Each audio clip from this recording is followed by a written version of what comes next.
আজকে দেখলাম একটা ছবি অনেক ভাইরাল হয়েছে।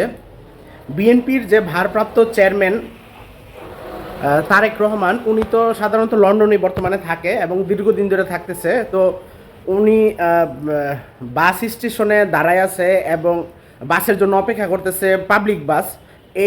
এইরকম একটা ছবি মোটামুটি ভাইরাল হয়েছে, কয়েকটা ছবি ভাইরাল হয়েছে দেখতেছেন।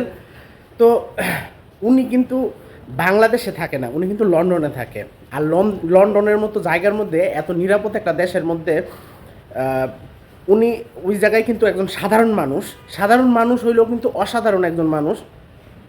তবুও কিন্তু মেন পয়েন্টে আসি, সেটা হলো লন্ডন আর বাংলাদেশের মধ্যে কিন্তু অনেক পার্থক্য। আজকে লন্ডন না হয়ে যদি বাংলাদেশ হইতো, তাকে অবশ্যই অনেক প্রকার প্রোটোকল নিয়ে চলতে হইতো বা প্রোটোকল নিয়ে থাকতে হইতো। আজকে লন্ডন দেখেই কিন্তু কোনো প্রকার কোনো প্রোটোকল ছাড়াই সে নির্দ্বিধায় চলতে পারতেছে।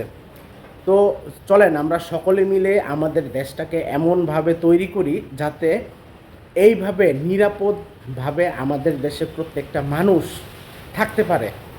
শুধুমাত্র দলের প্রধানরাই যে নিরাপত্তায় থাকবে এরকম না, প্রত্যেকটা জনগণ, প্রত্যেকটা সাধারণ মানুষ, আমার মতো সাধারণ মানুষ, আপনার মতো সাধারণ মানুষ, প্রত্যেকটা মানুষ যাতে নিরাপদে থাকতে পারে।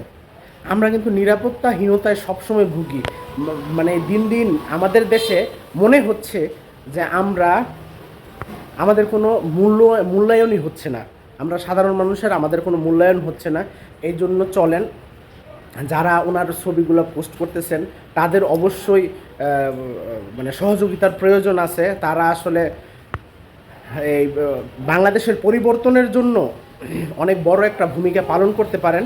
সেই জন্য মানে যত ধরনের খারাপ কিছু আছে ওগুলা বর্জন করেন এবং দেশ সংস্কারে এগিয়ে আসেন।